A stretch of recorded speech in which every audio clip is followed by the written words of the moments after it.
Alright everyone, welcome to the channel. I'm going to do a video, just a little quick video on how to tell the difference between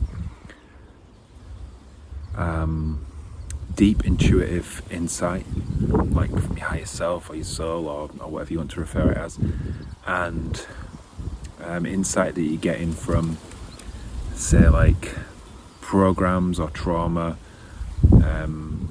or things running in the lower mind. How do you tell the difference? Like when you get an insight through, is that coming from a deep place of wisdom, or is that coming from somewhere else? And I've been reading a book recently. I've just finished it, and it's an amazing, really profound book. It's probably in like my top 5 or 10 books I've ever read, instantly after reading it. And it's called Tantra Illuminated by Christopher Wallace. I highly recommend it. And he talks about this idea in that book. But so if you have an insight coming from a very deep level, from your higher self or your soul or whatever, when you question that insight, it doesn't defend itself. It's like there aren't all these stories that come in to say, oh yeah, it's definitely this because of that, etc. It just is. It just stays there as a truth. It doesn't feel it. It doesn't have to defend itself.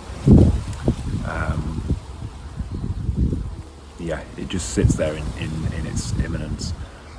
And conversely, if you question an insight that might be coming from a trauma level, or some old program that you're running, or something like that, if you question that, then straight away all these stories will rush in to defend it. It's like, oh, it must be that because of this, and so on and so forth.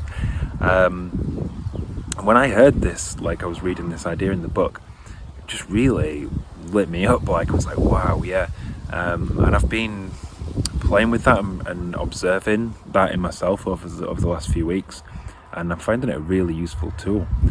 So yeah, I just thought I'd share that. So just to summarize, it's like the deep intuitive soul wisdom, it just is. If you question it, it just remains. And the level of insight that might be coming from your mind, then it will defend itself with the mind and with language. So yeah, I hope that was helpful. I just thought I'd share that little tip. Alright, much love. See you next time.